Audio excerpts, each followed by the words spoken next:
شام کا وقت تھا۔ حویلی کے صحن میں سفید چادر بچھائے مرد اور بزرگ خاموشی سے زندگی کی کہیں انکہی لڑائیوں کو اپنی جھریوں میں سمیٹے بیٹھے تھے۔ ایک طرف پرانے طرز کی چارپائی پر دادا جان لیٹے ہوئے تھے، جن کا ہاتھ سلوٹوں بھری چادر پر بے جان سا رکھا تھا، اور چہرے پر وہ تھکن تھی جو برسوں کے فیصلے کا بوجھ اٹھانے والے کے ماتھے پر آتی ہے۔ کمرے کے دروازے سے 6 سالہ ننھی سی لڑکی کو ہاتھ پکڑ کر باہر لایا گیا۔ چھوٹے چھوٹے قدم رکھتی وہ سہمی سی دادا جان کی طرف دیکھنے لگی۔ اس کی معصوم آنکھوں میں سوال تھے، ڈر تھا، اور ڈر سے زیادہ لا علمی کا وہ لہجہ جسے سب بہت سنجیدگی سے دیکھ رہے تھے۔ وہ اصل میں ہے کیا؟ دوسری طرف 12 سالہ لڑکا سفید شلوار قمیض میں سنجیدہ اور خاموش نگاہیں زمین پر جمائے کھڑا تھا، جیسے اس کم سنی میں بھی اسے یہ اندازہ ہو کہ آج کی گھڑی صرف رسم نہیں بلکہ فیصلہ ہے۔ دادا جان کی لرزتی آواز میں قاری صاحب کو بلایا گیا۔ قاری صاحب کی آواز نرم تھی، مگر لمحے کی گھمبیرتا میں ہر لفظ گویا فضا میں چمک کر ٹھہر جاتا۔ نگاہ کے جملے پڑھے جا رہے تھے اور قریبی رشتہ دار سر جھکائے بیٹھے تھے۔ دادا جان کی آنکھیں نم تھیں، اور ان کے لبوں پر جو دعا تھی وہ شاید اللہ سے آخری التجا تھی۔ وہ چاہتے تھے کہ ان کی پوتی کو وہ محافظ ملے جو روح کا ساتھی ہو۔ کچھ مہینے پہلے ہی ذریعہ کے والدین کا ایک حادثے میں انتقال ہو گیا تھا، مگر ذریعہ کے ساتھ سب کا رویہ دیکھ کر ان کا دل اس ننھی سی جان کے لیے پریشان ہو گیا تھا۔ وہ ابھی سے اسے ایک مضبوط رشتے میں باندھنا چاہتے تھے، اور وہ شاہمیر کی آنکھوں میں وفا کی وہ جھلک دیکھ چکے تھے جو شاید اس کی عمر سے بڑی تھی۔ جب قاری صاحب نے اعجاب و قبول کے الفاظ دہرائے تو ننھی ذریعہ کے کان میں کسی نے جھک کر آہستہ سے کہا، بیٹا ہاں کہہ دو، یہ صرف دعا ہے۔ ذریعہ نے پلکیں جھپکیں اور اپنے ننھے لبوں سے دھیمی سی ہاں کہہ دی۔ شاہمیر کی آواز تھوڑی اونچی مگر ہموار تھی۔ جب اس نے قبول ہے کہا تو دادا جان کے ہونٹوں پر وہ مسکراہٹ ابھری جو سکون کی آخری رم کے لیے ہوئی تھی۔ رسم مکمل ہوئی تو سب نے دعائیں دیں، مٹھائیاں بانٹی گئیں، مگر ذریعہ کی دنیا میں کچھ نہ بدلا۔ وہ ویسی ہی معصوم تھی۔ وقت کے ساتھ ساتھ وہ یہ لمحہ بھی بھول گئی تھی۔ کچھ برس بعد دادا جان کا سایہ بھی چھن گیا، اور پھر ایک دن شاہمیر کے والدین بھی اسے لے کر حویلی چھوڑ گئے۔ رات کے سائے گہرے ہو چکے تھے، مگر ابھی تک 22 سالہ ذریعہ اپنی کتابوں پر جھکی ہوئی تھی۔ اس کی کمر سے درد کی ٹیسیں اٹھ رہی تھیں، مگر وہ شاید اب اس درد کے ساتھ جینے کی عادی ہو گئی تھی۔ فائنل ایگزامز قریب تھے، اس لیے انہیں کالج سے فری کر دیا گیا تھا، مگر چچی تو جیسے موقع کی تلاش میں تھیں۔ سارا دن وہ اسے کاموں میں لگائی رکھتیں، ایک لمحے کے لیے اسے بیٹھنے کا وقت بھی نہ ملتا۔ پڑھائی کے لیے وقت نکالنا تو دور کی بات، چچی چاہتی تھیں کہ وہ ایگزامز میں فیل ہو جائے اور انہیں موقع مل جائے اس کی پڑھائی رکوانے کا۔ ذریعہ ان کے ارادوں سے واقف تھی، اس لیے وہ کسی صورت بھی فیل نہیں ہونا چاہتی تھی۔ رات کے 2 بج چکے تھے، مگر وہ ابھی تک کتابوں پر جھکی بیٹھی تھی۔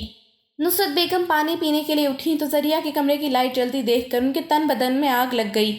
اگلے ہی لمحے وہ دھڑام سے دروازہ کھول کر اندر داخل ہوئیں۔ ذریعہ جو پڑھائی میں مگن تھی، رات کے اس پہر اتنی زور سے دروازہ کھلنے پر زور سے اچھلی، اور کتاب اس کے ہاتھ سے چھوٹ کر فرش پر گر گئی۔ اس نے پلٹ کر دیکھا تو دروازے پر چچی آنکھوں میں غصہ لیے کھڑی تھیں۔ ارے او لڑکی، رات کو اتنی دیر تک بلب جلائے رکھتی ہے؟ بجلی کا بل تمہارے باپ نے قبر سے اٹھ کر بھرنے نہیں آنا، اور کون سا تو اتنا پڑھ لکھ کر ملک کی صدر بن جائے گی۔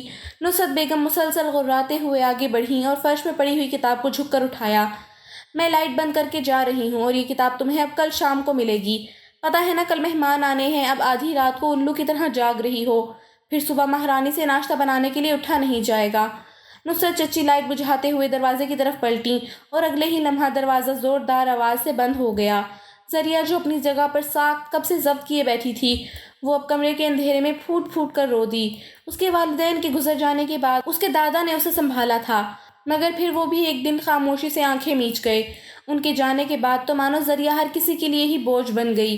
باقی کے رشتہ دار جو نصرت چچی اور ان کے شوہر فاروق میاں سے حیثیت میں بڑھ کر تھے، وہ سب بھی اس بوجھ کو اٹھانا نہیں چاہتے تھے، اور دادا کی تدفین کے بعد سیدھا اپنے گھروں کو واپس پلٹ گئے۔ پھر وقت کے ساتھ ساتھ ان سب نے وہ محلہ بھی چھوڑ دیا۔ دادا اپنی وراثت میں سوائے حویلی کے کچھ بھی نہیں چھوڑ کے گئے تھے۔ وہ حویلی بھی وہ اپنے سب سے چھوٹے بیٹے فاروق میاں کے نام کر کے گئے، کیونکہ ان کی بیماری کے دنوں میں انہوں نے ہی اپنے باپ کو سنبھالا تھا۔ فاروق چچا نے ذریعہ کو باپ کی کمی محسوس نہ ہونے دی۔ وہ اپنی بیگم کی آنکھوں میں ذریعہ کے لیے نفرت صاف محسوس کرتے تھے، اس لیے انہوں نے ہمیشہ ذریعہ کو اپنی نظروں کے سامنے رکھا۔ مگر وقت نے ایک بار پھر سے پلٹا کھایا، اور انسانوں کے روپ میں موجود ذریعہ کا آخری محافظ بھی اپنے رب کی طرف لوٹ گیا۔ نصرت چچی اپنی دو بیٹیوں کے ساتھ کبھی بھی ذریعہ کا بوجھ نہ اٹھاتی، کب کی اسے یتیم خانے چھوڑ آتی اگر اس کے مرتے ہوئے شوہر نے اسے وعدہ نہ لیا ہوتا۔ نصرت بیگم اپنے شوہر سے بے حد محبت کرتی تھیں، اس لیے ان کے اس دنیا سے جانے کے بعد بھی کبھی ان میں ہمت نہ ہوئی کہ وہ ذریعہ کا ہاتھ پکڑ کر اسے حویلی سے نکال دیتی۔ ان کے پاس رہنے کو حویلی تو تھی مگر ان کے مالی حالات بے حد بگڑ چکے تھے۔ نصرت بیگم محلے کی عورتوں کے کپڑے سلائی کرتی اور جیسے جیسے وقت گزرتا گیا ذریعہ کے لیے ان کے دل میں نفرت مزید بڑھ گئی۔ ذریعہ بالکل اپنی ماں جیسی خوبصورت تھی اور وقت کے ساتھ ساتھ اس کے نئے نقش اور رنگ و روپ مزید نکھرے۔ ان کی بیٹیوں میں وہ یوں الگ دکھائی دیتی تھی کہ محلے میں نئے آنے والے خاندانوں کی عورتیں بھی دیکھتے ہی بول دیتی تھیں کہ ارے نصرت یہ تو تمہاری بیٹی نہیں لگتی، اور مجبوراً نصرت بیگم زبردستی چہرے پر مسکراہٹ سجا لیتی۔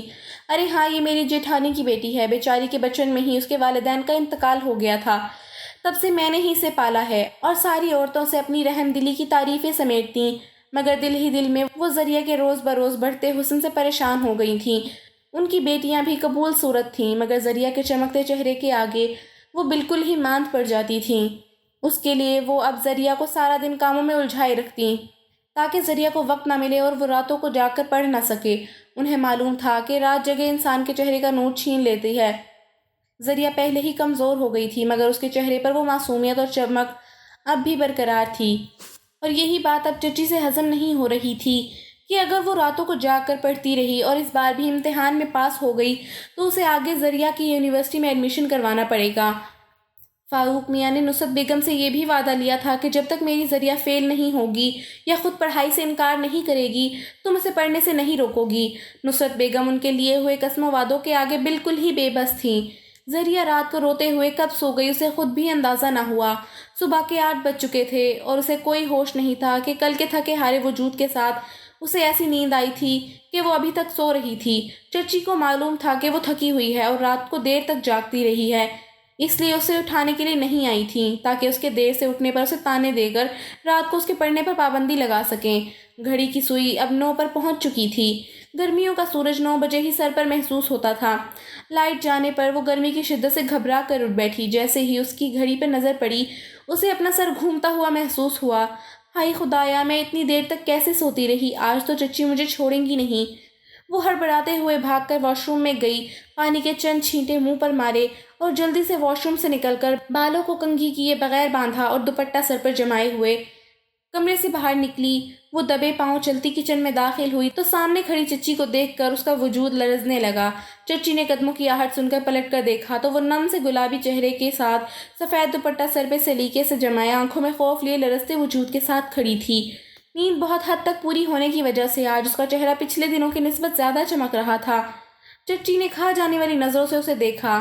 اب اٹھ گئی ہے مہرانی صاحبہ تو قدم بھی اٹھا لو اور آ کر کچن سنبھالو، کہا بھی تھا کہ رات کو جلدی سو جایا کرو، آج دوپہر کو مہمان بھی آنے ہیں۔ مگر نہیں بی بی، اگر تمہیں تھوڑا سا بھی ذمہ داری کا احساس ہوتا تو اب تک اٹھ کر آدھا کام کر چکی ہوتی۔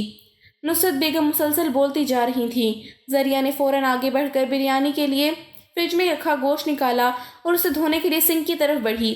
نصرت بیگم اس کی پھرتی سے واقف تھی مگر پھر بھی اسے بات بات پر ٹوک کر ان کے دل کو نہ جانے کون سا سکون ملتا تھا۔ تبھی عیشا، نصرت بیگم کی بڑی بیٹی، جمائیاں لیتے ہوئے بکھرے بالوں اور بغیر دوپٹے کے کچن میں داخل ہوئی۔ اف امی، ایک تو آپ صبح صبح اس کی وجہ سے سارا گھر سر پہ اٹھا لیتی ہیں۔ عیشا اور ثانیہ، جس کے کمرے میں سولر پلیٹ پر چلتے پنکھے کا انتظام تھا اور لائٹ کے جانے کے باوجود بھی وہ آرام سے پڑی سوتی رہتی تھیں، اب وہ اپنی امی کی آواز سن کر اٹھ کر کچن میں آئی تھیں۔ تبھی پیچھے سے آتی ہوئی ثانیہ کی آواز گونجی، اور کیا یار امی، آپ اس زری کو ایک ہی بار کیوں نہیں سمجھا دیتی؟ روز صبح صبح یہی ہنگامہ ہوتا ہے، گھر میں سکون سے سونے بھی نہیں دیتی۔ نصرت بیگم نے ایک نظر اپنی دونوں بیٹیوں کے حلیے پر ڈالی جنہیں ذریعہ کی نسبت پہننے اوڑھنے کا بھی سلیقہ نہ تھا۔ بس کرو تم دونوں، روز تو 12 بجے سے پہلے اٹھتی نہیں ہو، میٹرک کے بعد آگے تم دونوں سے پڑھا نہیں گیا، اپنی عمریں دیکھو اور حرکتیں دیکھو۔ اور عیشا، تم معلوم ہے نا تمہیں کہ آج تمہیں دیکھنے کے لیے لوگ آ رہے ہیں، اور اپنی حالت دیکھو، جاؤ جا کر اپنا حلیہ سنوارو اور اپنی مرجھائی ہوئی شکلوں کو بھی تھوڑا رگڑ لینا۔ نصرت بیگم ذریعہ کے سامنے ان کا حلیہ دیکھ کر تب گئی تھیں۔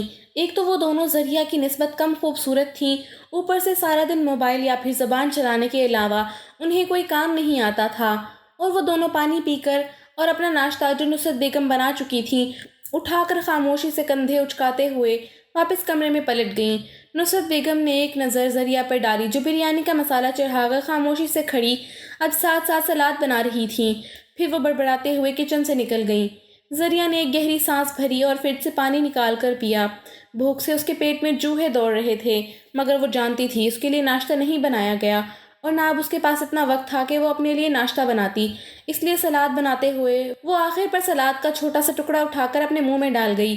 دوپہر کا 1 بج چکا تھا اور کچن میں کھڑی ذریعہ کا وجود اب گرمی کی شدت سے لرز رہا تھا۔ آج چچی نے حد سے زیادہ انتظام کروایا تھا۔ میٹھے اور نمکین دونوں کی 3 ڈشز بنوائیں اور ساتھ میں شامی کباب، چپلی کباب اور ہر طرح کے چھوٹے موٹے لوازمات بنوائے تھے۔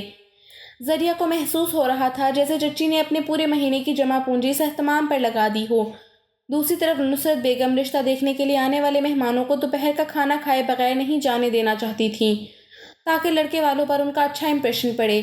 ذریعہ جو سب کچھ بنا چکی تھی وہ اب آخری شامی کباب تل کر پلیٹ میں نکال رہی تھی، تبھی ڈور بیل کی آواز پر نصرت بیگم پہلے بھاگ کر کچن کی طرف آئیں۔ زری چلو شاباش، بس کرو، جتنا ہو گیا ہے چھوڑ دو، باقی عشاء کر لے گی، تم اب اپنے کمرے میں جاؤ، جب تک مہمان نہیں چلے جاتے کمرے سے باہر مت نکلنا۔ ذریعہ حیرت سے انہیں دیکھ رہی تھی جیسے وجہ جاننا چاہ رہی ہو، تبھی نصرت بیگم نے اسے بازو سے پکڑ کر گھسیٹا۔ جاؤ بھی، اب کیا کھڑی میرا منہ دیکھتی رہو گی؟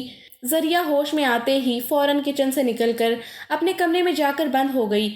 نصرت بیگم جھٹ سے باہر کے دروازے کی طرف لپکیں۔ مہمانوں کو ہال میں بٹھا دیا گیا۔ پوری حویلی کی صفائی وہ کل ہی زری سے کروا چکی تھیں۔ تھوڑی ہی دیر بعد عیشا اور ثانیہ بھی ہاتھوں میں ٹرے لیے ہال میں داخل ہوئیں۔ مہمانوں میں آنے والی لڑکے کی ماں نے ایک نظر ان پر ڈالی، پھر ساتھ بیٹھی نصرت بیگم کی طرف دیکھا تو نصرت بیگم نے دونوں کا تعارف کروایا۔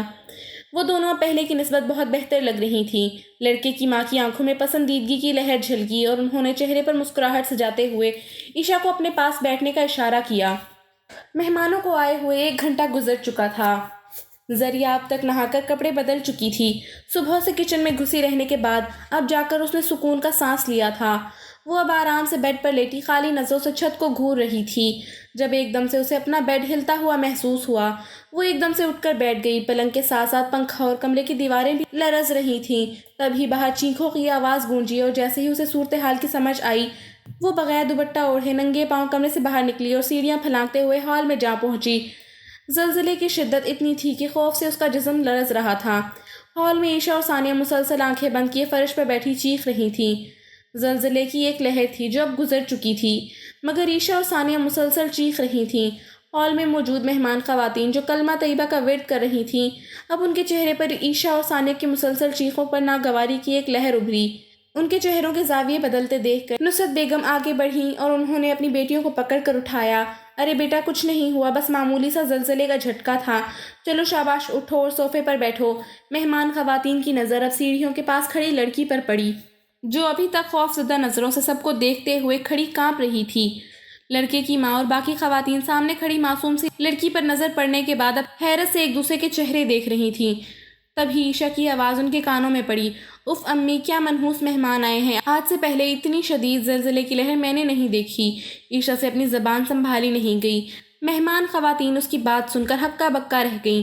پھر ایک خاتون کی کاٹدار آواز کمرے میں گونجی، ارے بہن، تمہاری بیٹی کو تو بات کرنے کی بھی تمیز نہیں ہے، پہلے اسے بڑوں کے سامنے بولنے کی تمیز تو سکھاؤ۔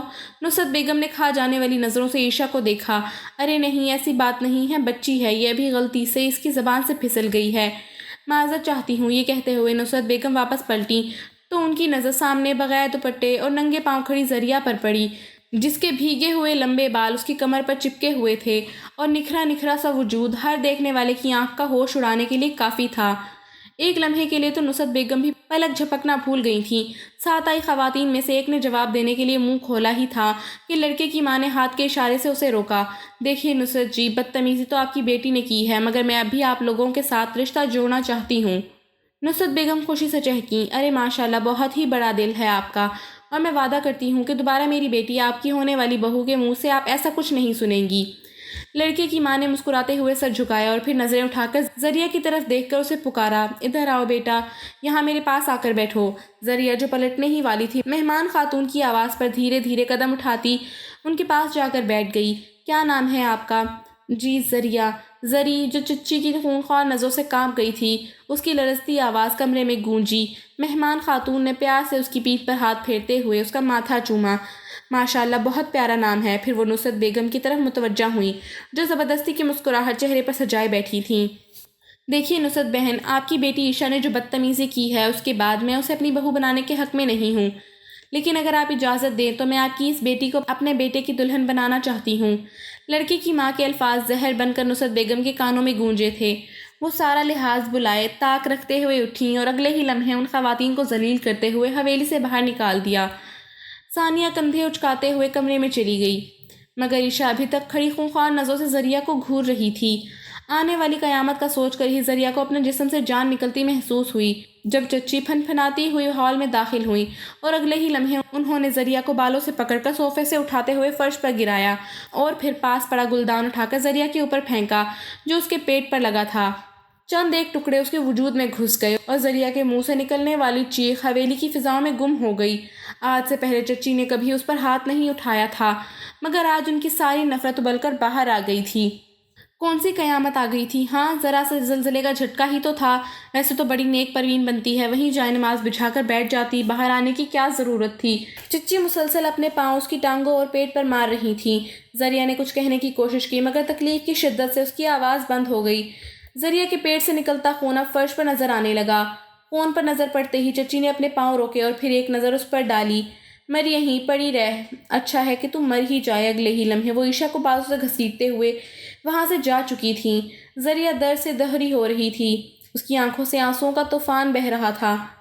پھر اس نے بہت ہمت کر کے اپنے پیٹ سے کرچیاں نکالی اور خون کو ہاتھ سے روکتے اپنے جسم کو گھسیٹتے ہوئے سیڑھیاں چڑھ کر اپنے کمرے میں پہنچی اور بیڈ پر پڑا دوپٹہ اٹھا کر زخموں کے گرد باندھا اور اگلے ہی لمحے وہ ہوش و حواس سے بیگانہ ہو گئی۔ 24 گھنٹوں تک وہ اپنے کمرے میں بے ہوش پڑی رہی تھی۔ اتنی تکلیف کے بعد بھی اس کی سانسیں چل رہی تھیں۔ ہر گزرتے دن کے ساتھ چچی کے مظالم میں اضافہ ہوتا جا رہا تھا۔ اب تو گھر میں کپڑے سلوانے کے لیے آنے والی ہر خاتون ہی دوسرے دن ہی اپنے کسی بیٹے بھانجے بھتیجے کا رشتہ لے کر آ جاتی تھیں۔ ذریعہ کے لیے نصرت بیگم اور ان کی بیٹیوں کے لیے وہ دن بدن گلے میں اٹکی ہوئی ہڈی بنتی جا رہی تھی جسے نہ اگلا جا سکتا تھا اور نہ ہی نگلا جا سکتا تھا۔ کراچی کا موسم آج معمول سے ہٹ کر خوشگوار تھا۔ شاہمیر کاظمی بہت عرصے بعد کراچی واپس لوٹا تھا۔ دادا جان کے گزر جانے کے بعد جس طرح اس کے والدین نے اس کے دادا کی حویلی کو چھوڑا تھا، شاہمیر کے دل میں ان کے لیے ایک فاصلہ پیدا ہو گیا تھا۔ وہ کبھی بھی اس حویلی کو نہیں چھوڑنا چاہتا تھا جہاں اس کا بچپن اس معصوم سی لڑکی کے ساتھ گزرا تھا۔ اس کی آنکھوں میں آج بھی وہ دل فریب منظر گھومتا تھا جب اس ننھی سی پری نے اس کے نام پر قبول ہے کہا تھا۔ اتنے سال گزر جانے کے بعد جب شاہمیر نے اپنے والدین سے اس نکاح کا ذکر کیا تو انہوں نے یہ بات کہہ کر ختم کر دی کہ تم دونوں نابالغ تھے اور اس طرح نکاح نہیں ہوتا اور یتیم لڑکی کو ہم ہرگز اپنی بہو نہیں بنائیں گے۔ مگر وہ نہیں جانتے تھے کہ اس لمحے وہ نکاح کے بندھن میں بھلے ہی نہ بندھے ہوں مگر دل کے بندھن میں ضرور بندھ گئے تھے۔ شاہمیر اب ایک مشہور و معروف بزنس مین بن چکا تھا اور اب وہ اپنی مرضی سے اپنی من پسند لڑکی کو اپنانے کے لیے کسی کا محتاج نہیں تھا۔ زندگی کے اس سفر میں وہ طرح طرح کی لڑکیوں سے ملا تھا اور اسے اندازہ ہوا تھا کہ زیادہ لڑکیاں محض پیسے پر مرتی ہیں، اس لیے وہ اب اپنی من پسند لڑکی کے لیے امتحان بن کر آیا تھا۔ ذریعہ کالج کے امتحان نہیں دے سکی تھی اور اب وہ مکمل طور پر اپنی چچی اور ان کی بیٹیوں کے رحم و کرم پر تھی۔ وہ چائے کی ٹرے لیے ہال میں داخل ہوئی۔ سامنے ہی نصرت چچی سکینہ خالہ رشتہ کروانے والی عورت کے ساتھ بیٹھی تھیں۔ ذریعہ کے ہال میں داخل ہونے پر سکینہ خالہ نے سر سے پاؤں تک اس کا جائزہ لیا۔ ذریعہ خاموشی سے چائے رکھ کر پلٹ گئی جب اس عورت کی آواز گونجی، نصرت لڑکی تو واقعی بہت پیاری ہے۔ ہاں بہن، اسی لیے تو تجھ سے کہہ رہی ہوں کہ پہلے اس منحوس کے لیے کوئی گھر بار ڈھونڈ تاکہ میں اسے چلتا کروں، نہیں تو یہ میری بیٹیوں کے نصیب کھا جائے گی۔ لیکن یاد رہے کہ لڑکا کوئی زیادہ پڑھا لکھا نہیں ہونا چاہیے اور نہ ہی امیر ہو، ایسا نہ ہو کہ میری بیٹیوں سے بڑھ کر یہ عیش کرتی پھرے۔ نصرت بیگم کے چہرے پر نفرت اور جلن کے آثار تھے۔ بھئی نصرت، پھر تو میرے پاس تمہارے لیے خوشخبری ہے۔ پتہ نہیں یہ تمہاری خوش قسمتی ہے یا اس لڑکی کی بدقسمتی، کچھ دن پہلے ہی ہمارے محلے میں ایک نیا لڑکا آیا ہے۔ اچھا خوبرو جوان ہے مگر دماغی طور پر ٹھیک نہیں ہے، بالکل ہی پاگلوں جیسا ہے۔ تم کہو تو کسی طرح اسے اپنی باتوں میں اتار کر تمہاری منشا کے مطابق اس لڑکی سے تمہاری جان چھڑوا دوں گی۔ ہاں مگر مفت میں نہیں ہو سکے گا یہ کام۔ رشتے کروانے والی خالہ ہاتھوں اور سر کو جھلا جھلا کر بول رہی تھی۔ اس لڑکے کے بارے میں نصرت بیگم نے بھی سنا تو تھا مگر کبھی انہیں ایسا خیال نہیں آیا تھا۔ مگر اب سکینہ خالہ کی بات سن کر ان کی آنکھوں میں ایک شیطانی چمک ابھری تھی۔ پیسوں کی تم فکر مت کرو، بس جلد از جلد ان کا نکاح کا انتظام کرو۔ آج صبح سے ہی زریہ نصرت چچی کے لہجے پر حیران تھی۔ انہوں نے آج زریہ سے کوئی کام نہیں کروایا تھا، بلکہ اسے نہا کر تیار ہونے کا کہہ کر چلی گئی تھیں۔ زری نہا کر نکلی تو کمرے کے دروازے پر نصرت چچی ہاتھ میں لال جوڑا اور میک اپ کا ہلکا پھلکا سامان لیے کھڑی تھیں۔ وہ دھیرے دھیرے قدم اٹھاتی زری کی طرف بڑھیں۔ زری بیٹا چلو شاباش، یہ کپڑے پہن لو اور تیار ہو جانا۔ ان کا لہجہ آج معمول سے ہٹ کر نرم تھا۔ وہ سارا سامان بیڈ پر رکھتے ہوئے زری کی طرف پلٹیں، جو آنکھوں میں حیرت لیے ابھی تک وہیں کھڑی تھی۔ نصرت چچی نے اس کا ہاتھ پکڑ کر اسے بیڈ پر بٹھایا۔ زری آج تمہارا نکاح ہے، میں نے تمہارے لیے بہت ہی خوبصورت لڑکا ڈھونڈا ہے، بالکل تمہارے جیسا۔ اگر تمہارے والدین زندہ ہوتے تو آج وہ یہ فرض ادا کرتے اور تم انہیں بالکل بھی انکار نہ کرتی، مگر آج میں ہی تمہاری ماں کی جگہ ہوں تو مجھے یقین ہے تم مجھے بھی انکار نہیں کرو گی۔ یہ کہہ کر وہ خاموشی سے اٹھ کر کمرے سے باہر چلی گئیں۔ زریہ کو نصرت چچی کے اس لہجے سے بھی خوف آ رہا تھا، اس لیے اس نے انکار کر کے اپنی زندگی کو مزید جہنم بنانے کی بجائے خود کو قسمت کے حوالے کر دیا۔ شاہمیر اس حویلی نما گھر کی ہی گلی میں کونے پر ایک چھوٹا سا مکان کرائے پر لے کر رہنے لگا تھا۔ اس نے سب محلے والوں کے سامنے خود کو پاگل ظاہر کیا تھا۔ وہ اب صرف کسی بہانے کے انتظار میں تھا کہ وہ زریہ کو اپنے پاس کیسے لائے۔ جب قسمت خود ہی اس پر مہربان ہو گئی اور ایک شام ایک خاتون اس کے گھر میں داخل ہوئیں اور اسے ہمدردی جتاتے ہوئے اسے اس کی شادی کی بات کی۔ وہ بظاہر تو پاگل بنا ہوا تھا، مگر باتوں باتوں میں سکینہ خالہ لڑکی کی خوبصورتی کے گن گاتی ہوئیں اس کا نام اور ساری تفصیل بتا چکی تھیں۔ شاہمیر سمجھ گیا تھا کہ یہ زریہ کی ہی بات کر رہی ہیں، اور ان کی اس ہمدردی پر اس نے مسکراتے ہوئے پاگلوں کی طرح سر اور ہاتھوں کو جھلاتے ہوئے اس بات میں سر ہلا دیا۔ ان کے جانے کے بعد وہ تھوڑا حیران تھا کہ اس کی ممانی اتنی سنگ دل کیسے ہو گئیں، مگر پھر اس نے سر جھٹک دیا کیونکہ وہ جو چاہتا تھا وہ تو ہو چکا تھا، اور آج شام اس کا نکاح تھا۔ سرخ جوڑے اور چہرے پر ہلکے پھلکے میک اپ نے زریہ کے حسن کو چار چاند لگا دیے تھے۔ شام کے گہرے ہوتے ساؤں میں اعجاب و قبول کے بعد وہ چاند اب شاہمیر کے آنگن میں اتر چکا تھا۔ زریہ کو سکینہ خالہ رات کے اندھیرے میں شاہمیر کے گھر پر چھوڑ گئی تھیں۔ صحن میں مدھم سی بلب کی روشنی پھیلی ہوئی تھی۔ زریہ نے ایک نظر گھر پر ڈالی۔ صحن کے ایک سائڈ پر گلدان رکھے تھے اور سامنے برآمدہ تھا، اور اس سے آگے دو کمرے اور ایک سائڈ پر کچن تھا۔ زریہ چھوٹے چھوٹے قدم اٹھاتی اپنے جوڑے کو سنبھالتی ایک کمرے میں داخل ہوئی اور دروازہ بند کرتے ہوئے سائڈ پر رکھے بیڈ پر جا کر بیٹھی۔ وہ ابھی تک حیران تھی کہ نہ اس کی کوئی بارات آئی، نہ اس کا شوہر اسے گھر لے کر آیا، یہاں تک کہ گھر میں بھی کوئی موجود نہیں تھا۔ یہ کیسی شادی تھی؟ اس کا دل ایک انجانے خوف سے دھڑک رہا تھا۔ اچانک کمرے کا دروازہ کھلا۔ ایک لمبا چوڑا مرد بلیک شلوار قمیض میں اندر آیا۔ وہ چہرے سے کسی ریاست کا شہزادہ لگتا تھا، مگر اس کی چال ڈھال دیکھ کر زریہ اپنی جگہ پر ساکت رہ گئی۔ وہ لڑکا کسی پاگل کی طرح ہاتھوں اور سر کو جھلاتا ہوا ہلکے ہلکے کہکے لگاتا زریہ کے سامنے آ بیٹھا۔ اس عورت نے بولا تھا کہ وہ مجھے چاند لا کر دے گی، مگر تم تو لڑکی ہو، ہا ہا ہا۔ زریہ اس کی آواز پر ہوش میں آئی تھی، پھر اس نے ایک گہری سانس بھری۔ اس نے یہ سوچ بھی کیسے لیا تھا کہ اس کی چچی کبھی اس کے لیے کوئی بہتر فیصلہ کریں گی۔ زریہ نے ہلکی سی مسکراہٹ چہرے پر سجائے اپنے سامنے بیٹھے مرد کو دیکھا، جس کا شاید دماغی توازن ٹھیک نہیں تھا۔ پھر اس لڑکے نے زریہ کے ہاتھوں پر نظریں جما دی اور ایک دم سے وہ خوشی سے اچھلا اور دونوں ہاتھوں سے تالیاں بجاتے ہوئے بولا، یہ چوڑیاں کتنی حسین ہیں جو تم نے پہنی ہیں، میں انہیں ہاتھ لگا کر دیکھ لوں؟ اس نے اجازت طلب نظروں سے زری کی طرف دیکھا۔ زریہ کی ہونٹوں کی مسکراہٹ گہری ہوئی، اسے اس کی معصومیت بہت اچھی لگی تھی۔ زریہ نے اپنا ہاتھ آگے بڑھایا۔ ہاں بالکل دیکھ لو، بلکہ اگر آپ کو پسند آئی ہیں تو آپ رکھ لو۔ وہ لڑکا جو اب زریہ کی باہوں میں پہنی چوڑیوں سے کھیل رہا تھا، زری کی بات پر اس کا کہکا گونجا، ہاں ہاں ہاں، مرد چوڑیاں نہیں پہنتے اور میں بھی مرد ہوں۔ اس نے اپنی چھاتی چوڑی کی۔ اس کی معصومیت بھرے جواب پر زریہ کھلکھلا کر ہنستی تھی۔ ایک لمحے کے لیے شاہمیر کو اس کی مسکراہٹ میں اپنا دل ڈوبتا ہوا محسوس ہوا۔ ارے نہیں، میرا وہ مطلب نہیں تھا، میں تو بس یہ کہہ رہی تھی، یہ آپ کو پسند آئی ہیں تو آپ اپنے پاس رکھ لو سنبھال کر۔ زریہ کی آواز اس کے کانوں میں پڑی تو وہ ہوش میں آتے ہوئے سنبھلا نہیں۔ یہ صرف تمہاری باہوں میں ہی حسین لگ رہی ہیں، اتر گئیں تو ان کی چمک ماند پڑ جائے گی۔ زری کو ایک دم سے وہ بے حد سنجیدہ لگا تھا۔ زریہ دھیرے سے بس اس بات میں سر ہلا کر رہ گئی۔ پھر اس لڑکے نے جمائی لیتے ہوئے ایک انگڑائی بھری اور شرارتی لہجے میں آنکھیں پٹپٹاتے ہوئے گویا ہوا، سکینہ خالہ نے مجھے بتایا تھا کہ تم اب میری ہو، تو میں تمہاری گود میں سر رکھ کر سو جاؤں؟ زریہ کی مسکراہٹ ایک لمحے کے لیے تھمی تھی، مگر پھر اسے خیال آیا کہ وہ اب اس کے نکاح میں ہے۔ پاگل ہی صحیح، وہ اس کا شوہر ہے، وہ اسے سکون دینا زری پر فرض ہے۔ زریہ نے مسکراتے ہوئے اس بات میں سر ہلایا تو وہ جھٹ سے بیڈ پر چڑھ کر زری کی گود میں سر رکھ کر آنکھیں موند گیا۔ شاہمیر نے زری کی گود میں چہرہ چھپاتے ہوئے ایک گہری سانس بھری۔ زری کے بدن سے اڑتی خوشبو سے مدہوش کر رہی تھی، مگر اس نے خود کو سنبھالے رکھا۔ ایک لمحے کے لیے زری کی دھڑکنیں بے ترتیب ہوئی تھیں، مگر کچھ ہی لمحوں میں اپنے شوہر کو سوتا دیکھ کر اس کے چہرے پر مسکراہٹ پھیل گئی اور وہ خود بھی بیڈ کے کراؤن سے ٹیک لگائے کب نیند کی وادیوں میں اتر گئی۔ اسے خود بھی اندازہ نہ ہوا۔ جب شاہمیر کو محسوس ہوا کہ وہ سو چکی ہے تو وہ دھیرے سے اس کی گود سے سر اٹھا کر اس کے سامنے بیٹھ گیا۔ وہ سوتے ہوئے بے حد حسین لگ رہی تھی۔ شاہمیر بہت لمحے اس کی معصومیت میں کھویا رہا، پھر وہ آگے بڑھا۔ اس نے ذریعہ کو باہوں میں بھر کر بیڈ پر سیدھی کر کے لٹایا۔ زری ہلکا سا کسمسائی اور پھر نیند کی وادیوں میں اتر گئی۔ ذریعہ کو لٹا کر شاہمیر خود بھی اس کے ساتھ لیٹ گیا اور اسے تکتے تکتے نہ جانے کب نیند سے اس کی آنکھیں بند ہو گئیں۔ صبح کے 9 بجے شاہمیر کی آنکھ کھلی تو اس نے اپنے پہلو میں لیٹی ذریعہ کو دیکھا جو ابھی تک گہری نیند میں تھی۔ شاہمیر کو تھوڑی حیرانی ہوئی، ایسا لگ رہا تھا جیسے صدیوں بعد اسے سونے کا موقع ملا ہو۔ اسے گہری نیند میں دیکھ کر شاہمیر اس کی طرف جھکا اور اس کے ماتھے پر ہونٹ رکھتے ہوئے گہری سانس بھری۔ پھر وہ خود کو سنبھالتے ہوئے پیچھے ہٹا اور ایک دل نشیں سی مسکراہٹ اس کے چہرے پر پھیل گئی۔ زری پہلے امتحان میں کامیاب ہو گئی تھی۔ وہ ایک پاگل شخص کو اپنے شوہر کے روپ میں دیکھ کر چیخی چلائی نہیں تھی اور نہ ہی اس نے اپنی قسمت کا رونا رویا تھا۔ شاہمیر کچھ دیر اسے دیکھتا رہا اور پھر دھیرے سے اٹھ کر کمرے سے باہر نکل گیا۔ وہ اسے ابھی مزید آزمانا چاہتا تھا، اپنے پاگل پن سے، اپنی گندی حالت سے، بھوک سے، غربت سے، اور اسے مزید آزمانا چاہتا تھا۔ یوں ہی دن ہفتوں میں بدل گئے مگر دن بدن شاہمیر کی غربت بڑھتی گئی۔ پہلے دن میں ایک مرتبہ کھانے کو کچھ مل جاتا تھا مگر اب 1 دن سے 2 دن تک انہیں بھوکا رہنا پڑتا۔ ذریعہ کو محسوس ہونے لگا تھا کہ یہ اس کی بد نصیبی ہے۔ ذریعہ جب نئی نویلی اس گھر میں آئی تھی تو اس نے شاہمیر سے پوچھا تھا کہ وہ کھانا کہاں سے کھاتا ہے، تو شاہمیر نے ہنستے ہوئے ہاتھ جھلائے ہوئے بات ٹال دی تھی کہ اللہ مجھے خود ہی دے دیتا ہے۔ ذریعہ کو اس کی معصومیت پر اعتبار آ گیا تھا۔ وہ جانتی تھی کہ اللہ پاک کو ایسے لوگ بہت عزیز ہوتے ہیں، اس لیے وہ خود ہی ان کے لیے کوئی نہ کوئی وسیلہ بنا دیتا ہے۔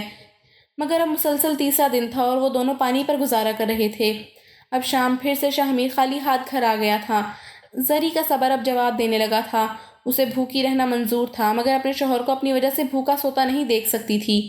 شاہمیر آہستہ آہستہ قدم اٹھاتا اس کے پاس آیا، کچھ دیر کھڑا اسے دیکھتا رہا اور پھر خاموشی سے کمرے کی طرف بڑھ گیا۔ ذریعہ کا ضبط جواب دے گیا، آنسوؤں سے اس کے گال تر ہو چکے تھے۔ وہ تیز تیز قدم اٹھاتی کمرے میں داخل ہو کر اس کے سامنے جھا کھڑی ہوئی۔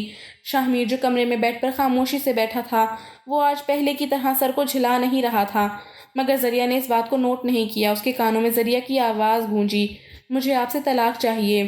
ذریعہ کے الفاظ شاہمیر کو اپنے دماغ پر لگتے ہوئے محسوس ہوئے۔ اس نے نظریں اٹھا کر زری کو دیکھا جو اب پھر سے بول رہی تھی، مجھے طلاق چاہیے کیونکہ میں نہیں چاہتی کہ میری بدنصیبی کی لپیٹ میں آپ بھی آ جائیں۔ جب سے میں اس گھر میں آئی ہوں روز بروز حالات خراب ہوتے جا رہے ہیں۔ آپ بس مجھے طلاق دے دیجیے ورنہ میری وجہ سے آپ پر مزید مشکلات اور آزمائشیں آ جائیں گی۔ شاہمیر خاموشی سے اٹھ کر اس کے پاس آیا اور اس کے لبوں پر ہاتھ رکھا۔ ذریعہ کی اوپر کی سانس اوپر اور نیچے کی سانس نیچے ہی رہ گئی۔ اس نے اب شاہمیر کی آنکھوں میں دیکھا تو اسے وہ بدلہ سا محسوس ہوا۔ شاہمیر نے آہستہ سے اس کی طرف جھکتے ہوئے اس کے کان میں سرگوشی کی، طلاق دے دوں گا مگر پہلے مجھے میرا حق دو۔ یہ کہتے ہوئے شاہمیر ذریعہ کے ہونٹوں سے اپنا ہاتھ ہٹا چکا تھا۔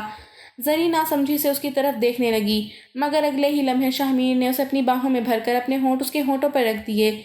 ذریعہ کو اپنی سانسیں رکتی ہوئی محسوس ہوئیں۔ چند لمحے خود کو سیراب کرنے کے بعد شاہمیر اس سے الگ ہوا اور تیز تیز قدم اٹھاتا کمرے سے باہر نکل گیا۔ ذریعہ ابھی تک کانپتی ہوئی اپنی جگہ پر کھڑی تھی۔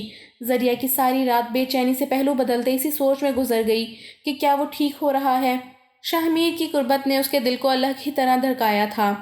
پھر اس نے ایک فیصلہ کیا کہ شاہمیر ٹھیک ہو رہا ہے، میں اسے نہیں چھوڑوں گی، کبھی بھی نہیں۔ اگلے دن شاہمیر پھر سے پہلے والا شاہمیر بن چکا تھا اور ذریعہ کے سامنے ایسے پیش آ رہا تھا جیسے کچھ ہوا ہی نہ ہو۔ پھر دن گزرتے گئے، کبھی وہ نارمل ہو جاتا، کبھی پھر سے دیوانہ۔ ذریعہ کے دل میں اب ایک نئی امید جاگی تھی۔ اب جب کبھی شاہمیر گندے کپڑوں کے ساتھ باہر سے آتا تو ذریعہ اسے پکڑ کر اس کا منہ ہاتھ دھلواتی۔ اس کے سلوٹوں بھرے کپڑے اب اسے استری شدہ ملنے لگے۔ ذریعہ اب رات کو وقت پر سوتی تھی، اس لیے وہ صبح فجر کے وقت اٹھ جاتی۔ نماز و تلاوت کے بعد وہ اپنے اور شاہمیر کے ناشتے کے لیے کچھ بناتی، پھر شاہمیر کو اٹھا کر اس کے ہاتھ منہ دھلواتی اور ساتھ ساتھ اس کی معصومیت بھری باتوں کا جواب دیتی۔ کبھی اسے ہلکا سا ڈانٹ دیتی تو کبھی کہکے لگاتی۔ زری دن بدن مزید نکھرتی جا رہی تھی۔ اس کا شوہر جیسا بھی تھا مگر اس گھر میں بہت سکون تھا جہاں چچی کی طرح مارنے یا تانے دینے والا کوئی نہیں تھا۔ وہ اپنے رب کا شکر ادا کرتے نہ تھکتی تھی۔ اب جب کبھی شاہمیر گھر سے باہر جاتا تو اسے اس کی فکر ستاتی اور واپس آنے پر بھاگ کر اسے گلے لگ جاتی۔ ہر گزرتے دن کے ساتھ شاہمیر کو احساس ہوتا جا رہا تھا کہ ذریعہ جتنی خود حسین ہے اتنا ہی بہترین اس کا کردار ہے۔ بھوک، غربت، افلاس، ہر طرح کے حالات میں دوبارہ اس نے کبھی اس کے ساتھ چھوڑنے کی بات نہیں کی تھی۔ نصرت بیگم کی حویلی کے باہر ایک بڑی سی گاڑی آ کر رکی اور اس میں سے ایک خوبرو جوان باہر نکلا۔ نصرت بیگم نے دروازہ کھولا تو سامنے ایک امیر و کبیر نوجوان کو دیکھ کر حیران رہ گئیں۔ انہوں نے اسے تہذیب سے لے جا کر ہال میں بٹھا دیا۔ تھوڑی ہی دیر میں عائشہ چائے لیے ہال میں داخل ہوئی تو لڑکے نے جھجکتے ہوئے اپنی بات کا آغاز کیا۔ آنٹی، میں نے عائشہ کو کچھ دن پہلے بازار میں دیکھا تھا اور تب سے میں اس سے عشق میں گرفتار ہوں، مگر میرے والدین حیات نہیں ہیں، اس لیے میں خود ہی رشتہ لے کر آیا ہوں۔ میں آپ کی بیٹی کو عزت و احترام سے اپنی بیوی بنانا چاہتا ہوں۔ اس کی بات سن کر عائشہ اور اس کی ماں دونوں حیران رہ گئیں، مگر پھر اس کی دولت کی چمک دمک دیکھ کر چند ہی دنوں میں چٹ منگنی اور پٹ بیاہ ہو گیا۔ مگر ان کی شادی کی اگلی صبح نصرت بیگم پر قیامت بن کر اتری تھی، جب اس کی بیٹی ہاتھ میں طلاق نامہ لیے حویلی کے دروازے پر کھڑی تھی۔ نصرت بیگم اسے سنبھالتے ہوئے حویلی میں لے کر گئیں اور کچھ ہی دیر میں عائشہ نے روتے ہوئے ساری داستان سنا دی کہ وہ لڑکا اسی خاتون کا بیٹا تھا جو پہلی بار میرے رشتے کے لیے آئی تھی، مگر ذریعہ کا ہاتھ مانگنے پر آپ نے پورے محلے کے سامنے انہیں ذلیل کر کے حویلی سے نکال دیا تھا۔ اس نے یہ سب اپنی ماں کی بے عزتی کا بدلہ لینے کے لیے کیا۔ عائشہ کے الفاظ سے نصرت بیگم اپنی جگہ پر ڈھہ گئی تھیں۔ وہ سوچ بھی نہیں سکتی تھی کہ تقدیر اس طرح پلٹ کر جواب دے گی۔ صبح سے رات ہونے کو آئی تھی مگر شہمیر ابھی تک گھر نہیں آیا تھا۔ ذریعہ جلے پیر کی بلی کی طرح مسلسل صحن میں چکر لگا رہی تھی۔ جب وہ باہر سے آنے والی آوازوں کی طرف متوجہ ہوئی اور بھاگ کر دروازے پر پہنچی، مگر سامنے کا منظر دیکھ کر اس کی آنکھیں حیرت سے کھلی رہ گئیں۔ گاڑیوں کی ایک لائن تھی جو گلی کے آخر تک لگی ہوئی تھی۔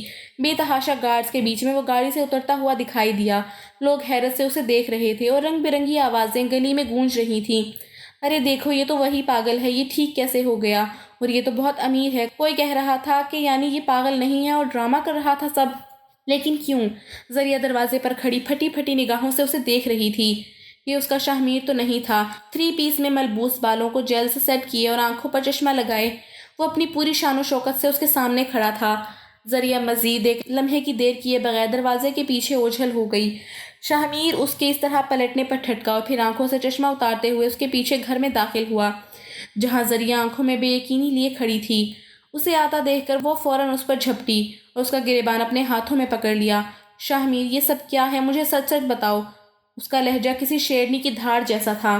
شاہمیر نے اس کے نرم و نازک ہاتھوں پر اپنے ہاتھ رکھے اور پھر اس نے ذریعہ کو سب کچھ بتا دیا کہ وہ اس کی پھپھو کا بیٹا ہے، وہی شاہمیر جس سے بچپن میں اس کا نکاح ہوا تھا۔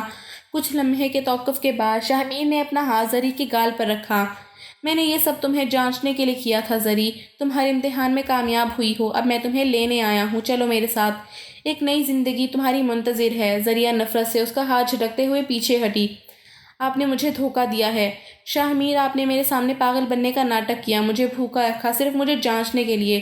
اس کی آواز لرز رہی تھی۔ میں ہرگز بھی آپ کے ساتھ نہیں جاؤں گی، یہ گاڑیاں، گارڈز، بنگلے آپ کو ہی مبارک ہوں۔ پھر وہ غصے سے پلٹتی اور اس نے خود کو اپنے کمرے میں بند کر لیا۔ شاہمیر نے گہری سانس بھری، اسے ذریعہ سے اس ریئیکشن کی امید نہیں تھی، مگر شاید وہ اپنی جگہ ٹھیک تھی، اسے باقی لڑکیوں جیسی سمجھ کر آزمانے کا شاہمیر کو حق نہیں تھا۔ شاہمیر واپس پلٹا، اس نے گارڈز کو گاڑیوں سمیت واپس بھیج دیا اور خود اسی کمرے کے دروازے سے ٹیک لگا کر بیٹھ گیا۔ اگر تم یہاں رہو گی تو میں بھی یہیں رہوں گا، وہ گاڑیاں، بنگلے، آسائش تمہاری قربت سے بڑھ کر نہیں رہیں زری۔ شاہمیر کی تھکی تھکی مگر خمار بھری آواز دروازے کی دوسری سمت بیٹھی ذریعہ کی کانوں میں پڑی اور اس نے بے بسی اور تکلیف سے آنکھیں موند لیں۔ اسے اپنا وجود بے معنی لگ رہا تھا۔ چچی کے ظلم و ستم سہنے کے بعد اسے لگا تھا شاہمیر جو ہے، جیسا ہے، اپنے اصل میں اس کے سامنے ہے، مگر وہ بھی بڑی چالاکی سے پاگل بننے کا ناٹک کر کے اسے پاگل بنا گیا تھا۔ نصرت بیگم کے کانوں تک بھی شاہمیر کی حیثیت کی خبر پہنچ چکی تھی۔ ان سمیت عائشہ اور ثانیہ بھی جل کر راکھ ہو گئی تھیں۔ اماں، اس سے اچھا تھا آپ میری شادی کروا دیتی ہیں اس پاگل سے۔ عائشہ کی بات پر ثانیہ نے منہ مروڑا۔ تمہاری کیوں کروا دیتی؟ تمہاری ہوئی تو تھی ایک امیر بندے سے، وہ تو سنبھالا نہ گیا تم سے۔ اس کی بات سن کر عائشہ آگ بگولا ہو گئی۔ ثانیہ، اپنی زبان کو لگام دو، چھوٹی ہو تو چھوٹی بن کر رہو، میری ماں بننے کی کوشش مت کرو۔ نصرت بیگم اپنا سر پکڑ کر بیٹھ گئیں۔ ان دونوں کی روز بروز بڑھتی لڑائیوں اور بدتمیزیوں نے انہیں ہلکان کر کے رکھ دیا تھا۔ پھر ایک رات گھر کی بے سکونی سے تنگ آ کر ثانیہ اس حویلی کی دہلیز پار کر گئی اور پھر کبھی پلٹ کر نہ آئی۔ بہت دن گزر چکے تھے۔ شاہمیر کا سچ سامنے آئے مگر ذریعہ ابھی تک اس سے ناراض تھی۔ شاہمیر اس کا ہر طرح سے خیال رکھ رہا تھا۔ جب کبھی وہ دیر سے اٹھتی تو وہ اس کے اٹھنے سے پہلے ہی ناشتہ بنا کر رکھ دیتا۔ وہ آفس کا کام بھی گھر سے ہی کرتا تھا کیونکہ وہ ہر وقت ذریعہ کو اپنی آنکھوں کے سامنے دیکھنا چاہتا تھا۔ ذریعہ کبھی کبھار گزرتے ہوئے اس پر ایک خفگی بڑی نگاہ ڈال دیتی تو وہ اپنا دل تھام کر بیٹھ جاتا۔ ان حسین نظروں کے حصار میں وہ مکمل طور پر اپنا دل کھو چکا تھا۔ گاڑیوں اور بنگلوں کا عیش و آرام چھوڑ کر اس نے یہ سادہ سی زندگی چن لی تھی، صرف اور صرف اپنی بیوی کو خوش کرنے کے لیے، مگر وہ تھی کہ اس کا غصہ ختم ہی نہیں ہو رہا تھا۔ سردیوں کا آغاز ہو چکا تھا اور آج ہلکی ہلکی بارش نے ماحول پر مزید خنکی اتار دی تھی۔ صبح سے شاہ میر نے آفس کا کوئی کام نہیں کیا تھا، وہ بس خاموشی سے سارا دن اپنے کمرے میں لیٹا رہا اور اب کچن کے دروازے پر کھڑا اسے ہی دیکھ رہا تھا۔ موسم نے شاہ میر پر بہت گہرا اثر ڈالا تھا۔ وہ ذریعہ کی قربت کے لیے بے تاب ہو رہا تھا۔ ذریعہ جو تھوڑی دیر پہلے ہی نہا کر نکلی تھی اور اب بالوں کو ٹاول میں لپیٹے اس نے کچن کا رخ کیا۔ صبح سے اس نے شاہ میر کو نہیں دیکھا تھا، اسے لگا تھا شاید وہ آج کہیں باہر گیا ہے، اس لیے وہ بے نیازی سے بغیر دوپٹے کے بالوں کو ٹاول میں لپیٹے کھڑی تھی۔ شاہ میر کی نظریں دور سے بھی اس کی گردن پر موجود پانی کی قطروں کی چمک دیکھ پا رہی تھیں۔ وہ آہستہ آہستہ چلتا ہوا زری کے پیچھے جا کھڑا ہوا۔ اپنے پیچھے قدموں کی آہٹ سن کر وہ ایک دم سے اچھل کر پلٹی۔ وہ پوری طرح سے ڈر گئی تھی، مگر سامنے شاہ میر کو دیکھ کر اس نے ایک ٹھنڈی سانس بھری۔ اف خدایا، آپ نے مجھے ڈرا ہی دیا تھا۔ مگر شاہ میر اس کی بری طرح سے اچھلنے پر بھی ٹس سے مس نہ ہوا۔ شاہ میر کی آنکھوں میں کچھ ایسا تھا کہ ذریعہ کی پلکیں شرم سے لرز گئیں۔ شاہ میر اس کے مزید قریب آ چکا تھا۔ زری نے اس کے سینے پر دونوں ہاتھ رکھتے ہوئے آنکھوں میں غصہ لیے اسے پیچھے ہٹانا چاہا، مگر شاہ میر آج پیچھے ہٹنے کے موڈ میں نہیں تھا۔ اس نے ذریعہ کو کھینچ کر اپنے سینے سے لگایا اور اس کی بھیگی گردن پر اپنے ہونٹ رکھتے ہوئے سرگوشی کی۔ اتنی سردی میں نہا کر آئی ہو، بیمار ہو جاؤ گی، یہ چائے سے کام نہیں بنے گا، تمہیں میرے جسم کی حرارت کی ضرورت ہے۔ شاہ میر کے الفاظ ذریعہ کے گالوں کو لال کر گئے تھے۔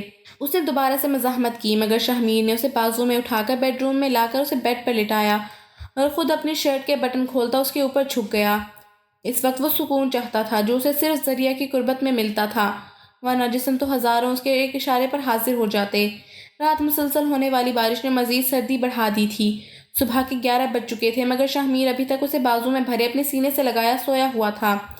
جب فون کی گھنٹی نے اس کی نیند میں خلل ڈالا، شاہ میر ہڑبڑا کر اٹھا اور کال اٹینڈ کرتے ہوئے فون کان سے لگایا۔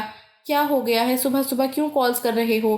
دوسری طرف اس کا سیکریٹری امجد تھا، جس کا صبح صبح کا لفظ سن کر منہ کھل گیا تھا۔ سر، صبح صبح 11 بج چکے ہیں۔ شاہ میر نے دیوار پر لگی گھڑی پر نظر ڈالی، مگر پھر سے اکتائے ہوئے لہجے میں بولا، ہاں ٹھیک ہے، میرے باپ مت بنو اور بولو کیا کام ہے۔ استغفر اللہ سر، میں کیوں آپ کا باپ بنوں گا؟ میں تو… اس سے پہلے کہ اس کی بات مکمل ہوتی شاہ میر ہلکی سی آواز میں دھاڑا، بکو مت اور جلدی بولو کیا کام ہے، ورنہ میں فون رکھ رہا ہوں۔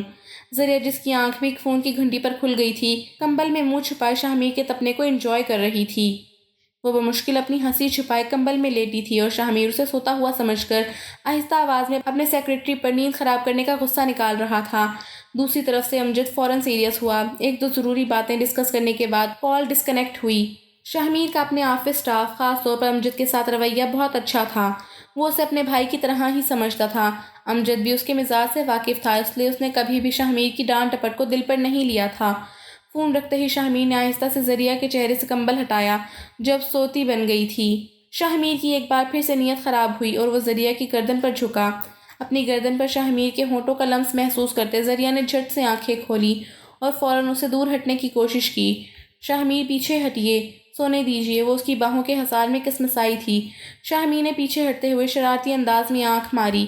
کیوں بیگم، ساری رات کیا کرتی رہی ہو جو اب تمہاری نیندیں ہی پوری نہیں ہو رہی؟ شاہ میر کی بات کا مطلب سمجھتے ہی ذریعہ نے کھا جانے والی نظروں سے اسے گھورا اور فوراً سے اٹھ کر واش روم میں گھس گئی۔ اس کے بعد اس کی اس ادا پر پیچھے سے شاہ میر کا کہکا بلند ہوا۔ اس رات کے بعد سے ذریعہ کے دل میں شاہ میر کے لیے اپنائیت بڑھ گئی تھی۔ اس نے محسوس کیا تھا کہ شاہ میر کے انداز میں ہوس نہیں، صرف اور صرف محبت تھی۔ اب بھی آتے جاتے کبھی شاہ میر اسے زور سے گلے لگا دیتا اور پیچھے ہٹ کر چلا جاتا، کبھی اس کے ماتھے پر گالوں پر ہونٹ رکھ دیتا تو کبھی اچانک سے اس کے ہاتھ چوم لیتا۔ یہ سب وہ ایک لمحے میں کرتا تھا جب ذریعہ اس چیز کے لیے تیار نہیں ہوتی تھی۔ ذری کو اب اس کی ان شرارتوں کی عادت ہوتی جا رہی تھی۔ غصہ کب کا ختم ہو گیا تھا اور اب اس کی جگہ محبت نے لے لی تھی۔ ابھی بھی شاہ میر نے اس کے پاس سے گزرتے ہوئے اس کے گالوں پر ہونٹ رکھا، مگر اس سے پہلے کہ وہ آگے بڑھتا ذریعہ نے پلٹ کر اس کے ماتھے پر ہونٹ رکھ دیے اور کھلکھلاتے ہوئے کچن کی طرف بھاگ گئی۔ شاہ میر ابھی تک ہکا بکا کھڑا تھا، پھر وہ ایک دم سے ہوش میں آیا۔ اسے اتنی خوشی ہو رہی تھی کہ وہ الفاظ میں بیان نہیں کر سکتا تھا۔ اس کا ایک کہکا گونجا اور پھر اس نے چیختے ہوئے باہیں کھولی، ذریعہ، آئی لو یو میری جان۔ ذریعہ نے کچن کے دروازے سے جھانکتے ہوئے آنکھ ماری، آئی لو یو ٹو۔ واللہ بیگم، آج کیا خوشی سے ہارٹ اٹیک کرواؤ گی مجھے؟ شاہ بھاگ کر اس کے پاس پہنچا اور اسے اپنی باہوں میں بھر لیا۔ نصرت بیگم ثانیہ کے گھر سے بھاگ جانے کے بعد اپنا دماغی توازن کھو بیٹھی تھیں۔ عائشہ ماں کی حالت دیکھ کر اب تھوڑی سی نرم دل ہو گئی تھی، مگر کبھی کبھار تنگ آ کر وہ اب بھی ان کے ساتھ بدتمیزی کر جاتی کہ یہ سب آپ کی وجہ سے ہوا ہے، آپ نے ہمارے لیے، ہمارے مستقبل کے لیے کوئی اچھا فیصلہ نہیں کیا۔ مگر نصرت بیگم کے پاس سے وائے دل خراش خاموشی کے کوئی جواب نہیں تھا۔ شاہ ذریعہ کو لے کر شہر واپس لوٹ گیا تھا۔ روز بروز شاہ کی محبت میں اضافہ ہوتا جا رہا تھا۔ اس کی چاہت نے ذریعہ کے حسن کو چار چاند لگا دیے تھے۔ ذریعہ جب بھی خود کو آئینے میں دیکھتی تو اسے وہ بات یاد آ جاتی جو اس نے کالج کے زمانے میں کہیں پڑھی تھی کہ گھر کے مردوں کے اخلاق کا اندازہ لگانا ہو تو اس گھر کی عورتوں کو دیکھو، اگر تو وہ خوشباش اور چمکتے چہروں والی ہیں تو بالکل صحیح مردوں کے ہاتھوں میں ہیں، اگر ان کے چہروں پر صدیوں کی تھکن ہے تو سمجھ جاؤ انہیں ویسے مرد ملے ہیں جنہوں نے ان کی خوبصورتی کو ماند کر دیا ہے اور ان کے اخلاق نے ان کے چہروں کی رونق چھین لی ہے۔ اسے اب ان الفاظ کی گہرائی کا اندازہ ہو رہا تھا۔ شاہ کے اخلاق، محبت اور توجہ نے اسے سر سے پاؤں تک نکھار دیا تھا۔ اس کی ضد پر شاہ نے اس کا دوبارہ سے کالج میں ایڈمیشن کروا دیا تھا اور اب ذریعہ کو اپنے سارے خواب پورے ہوتے دکھائی دے رہے تھے۔ اور یہ کہانی اس سچائی کی گواہی ہے کہ رب کے فیصلے انسان کے اندازوں سے کہیں بلند ہوتے ہیں۔ ہر ظلم کی ایک حد ہوتی ہے اور ہر صبر کے پیچھے ایک انعام چھپا ہوتا ہے۔ چالاکیاں، دھوکے اور دنیاوی فریب وقتی ہوتے ہیں، مگر محبت، خلوص اور نیت کی سچائی ہمیشہ جیت جاتی ہے۔